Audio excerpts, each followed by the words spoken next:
Mr. President, I'm here today with my great friend, the senior senator from Missouri, to talk about an issue we both care passionately about and that we have partnered on now for a number of years. And with consent, I would like to proceed with a colloquy with Senator Blunt. Without objection. Thank you, Mr. President. On October 31, 2013, Senator Blunt and I stood here on the Senate floor to mark a very important anniversary. It was 50 years to the day after President Kennedy signed into law the Community Mental Health Act. It was the last piece of legislation he was ever able to sign. As we know, his life was tragically cut short. And one important part of his life's work, providing full funding for comprehensive mental health services in the community, never came to happen. Instead, behavioral health is funded far too often through grants. And while these grants are important, they're just not enough, because you would never say to somebody who needed a heart bypass surgery, yep, you need surgery, but so sorry, the grant ran out, which is what happens to someone with a mental health crisis or addiction all the time. And you wouldn't say to somebody with a bipolar disorder or substance use, well, we actually would say, so sorry, the grant ran out, and we should not be saying that. Why should healthcare above the neck be funded differently than healthcare below the neck? And so this is something that Senator Blunt and I started to work on. We know that that should not be true. Healthcare is healthcare. President Kennedy understood this, and so does my friend Senator Blunt. Right, Senator Blunt? So glad to be here with you, Senator Stabenow. We've been friends a long time. We've worked together on a number of issues, both in the House, where we came at the same time, and in the Senate when I got to the Senate. But clearly, this is one of the things that I think we both have a strong sense that we've really made a difference, not only how we look at mental health, but also in the way we talk about mental health. You know, Senator Stabenow's point of treating mental health like all other health, and what happens when you do that. We got an award last month when I was home, and Senator Stabenow was virtually in Jefferson City, Missouri for a few minutes from the Missouri Behavioral Health Council, the Excellence in Mental Health Award. Brett McGinney, the head of that council, talked about what they were doing and what they were seeing from what they were doing. Also, we talked about the partnership with community health centers, another thing we've worked together on. And Joe Purley and Brett McGinney are actually both here today, coincidentally, when we're talking about this issue is so important to both of them.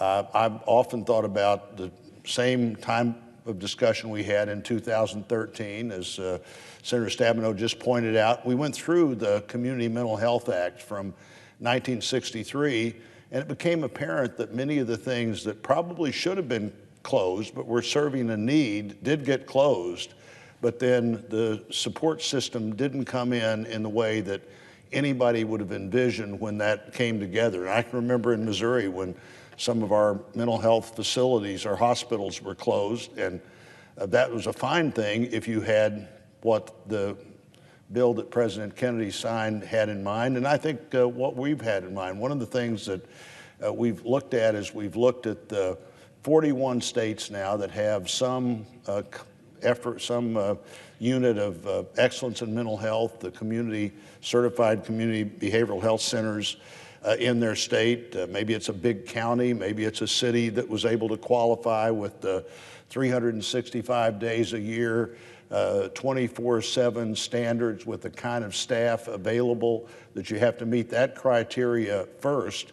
But we now have 8 states, including Michigan and Missouri, in this process. And one of the things that's happening in all of those units is keeping track of the person's other health care challenges when you're dealing with their mental health care challenges. NIH says about 1 in 5 adult Americans has a diagnosable and almost always treatable behavioral health issue. And 1 in 5 adult Americans probably has other health issues as well. In fact, they obviously would have.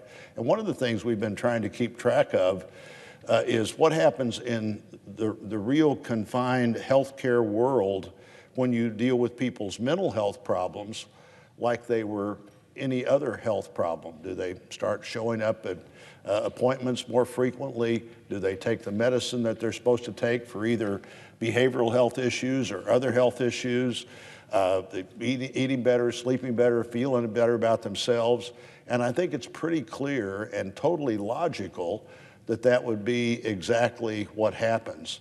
You know, another thing we've seen after that 50 years of whatever happened in mental health between October '63 and the day we were on the floor in 2013 is, in so many ways, the police department, law enforcement, and the emergency room became the de facto mental health system for the country. And we've had people come and be part of press conferences with us, Senator Stabenow, and talking about fewer people being taken to the emergency room, the importance of having a contact that you can make, maybe a place that's not only a place to spend a night, but also a place to then, for you and your family, to know that you're going to have an ongoing opportunity to have a relationship to deal with your mental health problem, just like you would if you had to be taken to the hospital to deal with other problems. And we've seen some things there, Senator Stabenow, you may want to talk about a little bit with everything from the iPad that law enforcement officers and the crisis intervention team uses in Springfield, Missouri, and other places in our state, to where they can immediately link the person that they're dealing with up on the screen of the iPad with the behavioral health counselor that's there any time of the day, fully manned, 24/7,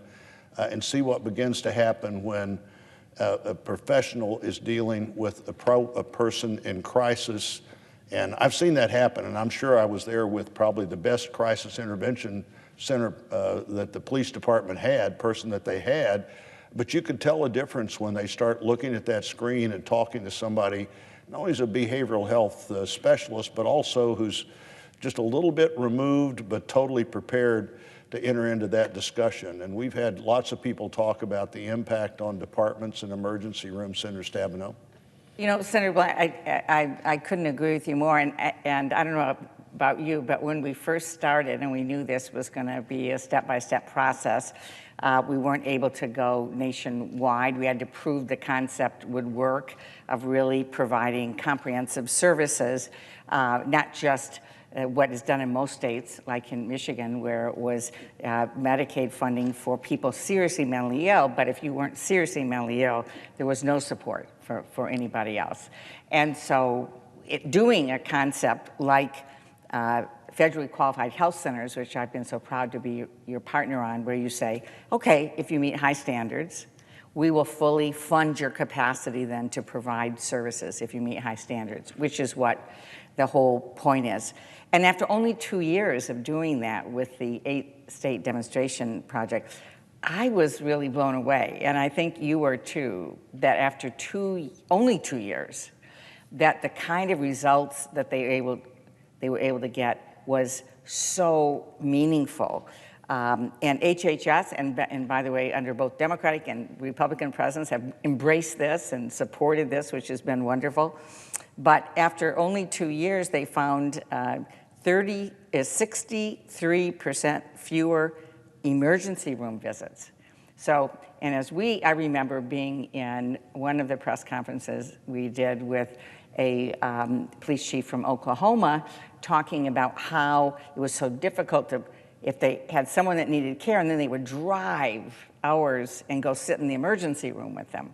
And the officer would be off of their regular duties all day, sitting with somebody in the emergency room. And so to have a 63% reduction in the number of folks sitting in the emergency room because they couldn't get help, and then to have a 60% reduction in the number of the time in jail.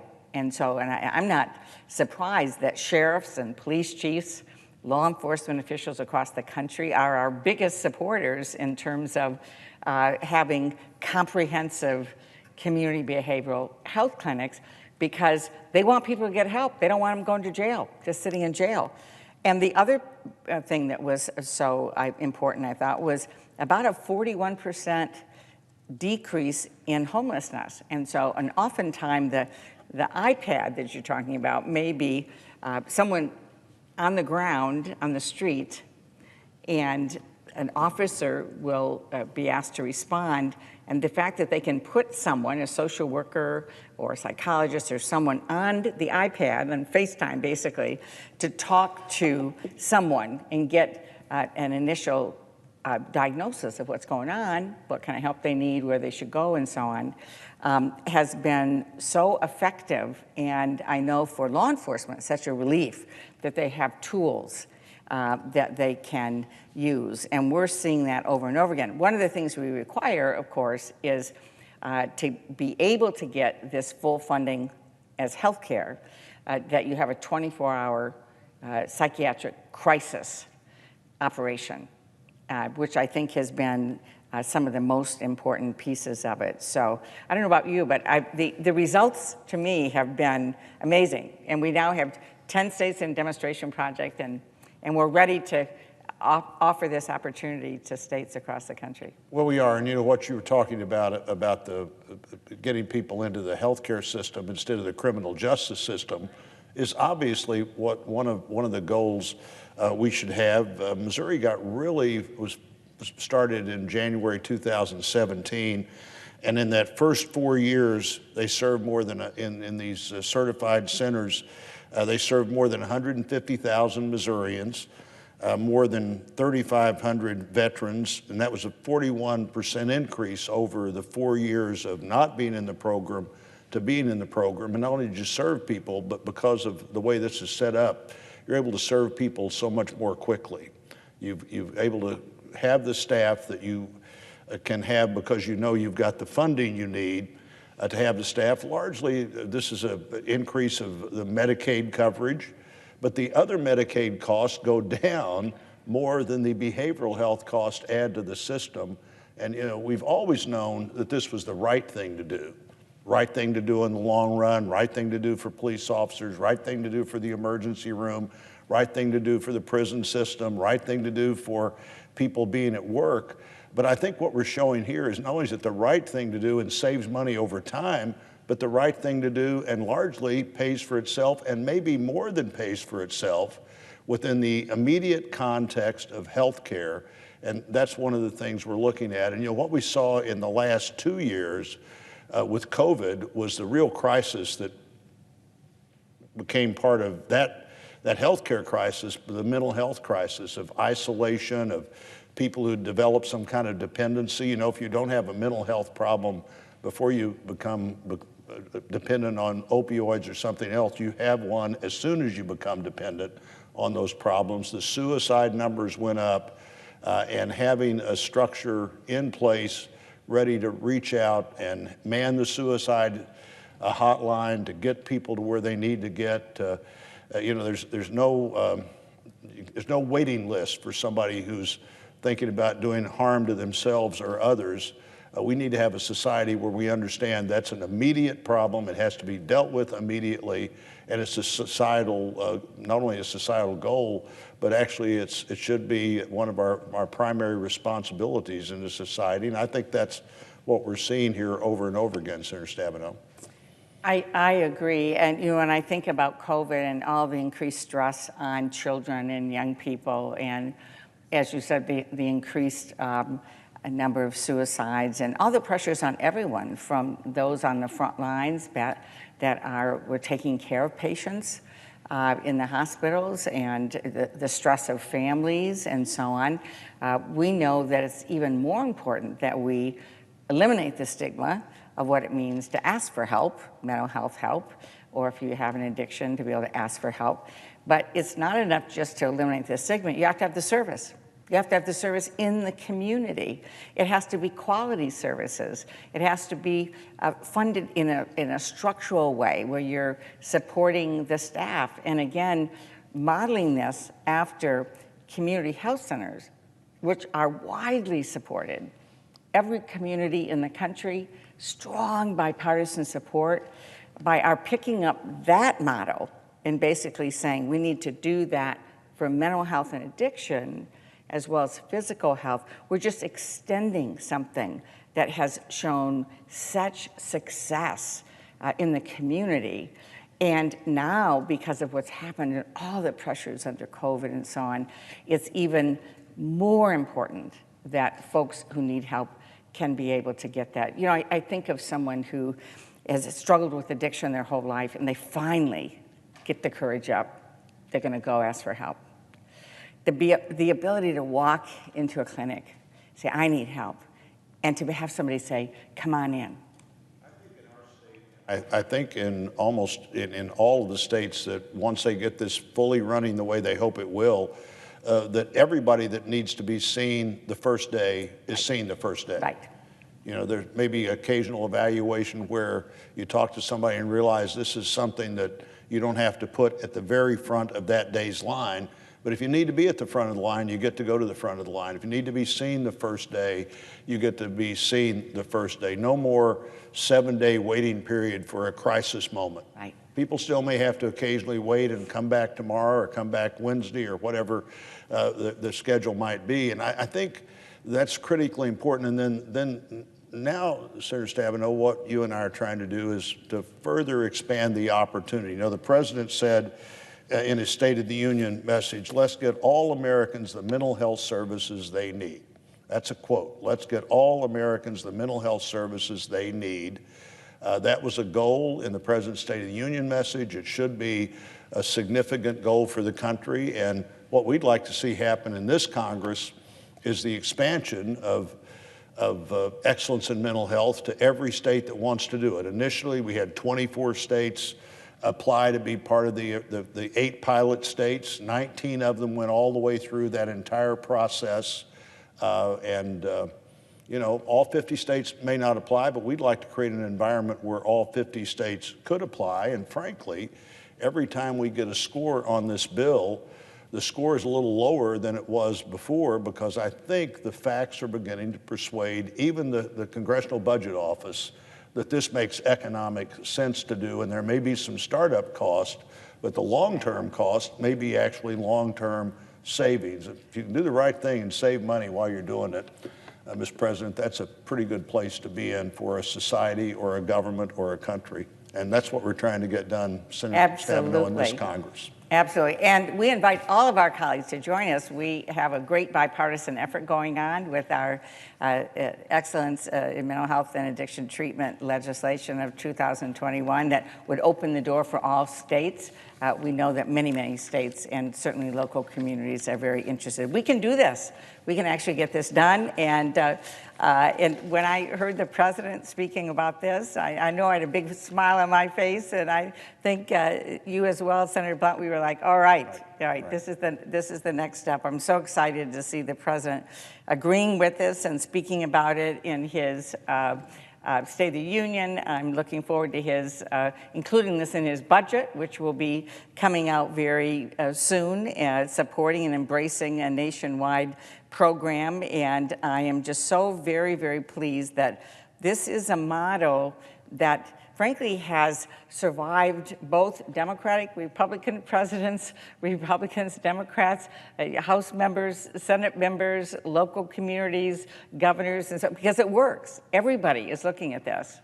Everybody. And you can have a community behavioral health center working with a primary care center, or you could have an independent provider working with their other healthcare provider, or vice versa. It's very interchangeable. The one criteria for the certified community behavioral health centers is the level of staffing, 24/7, 365 days a year, always available to be that critically important partner that people with a mental health challenge need.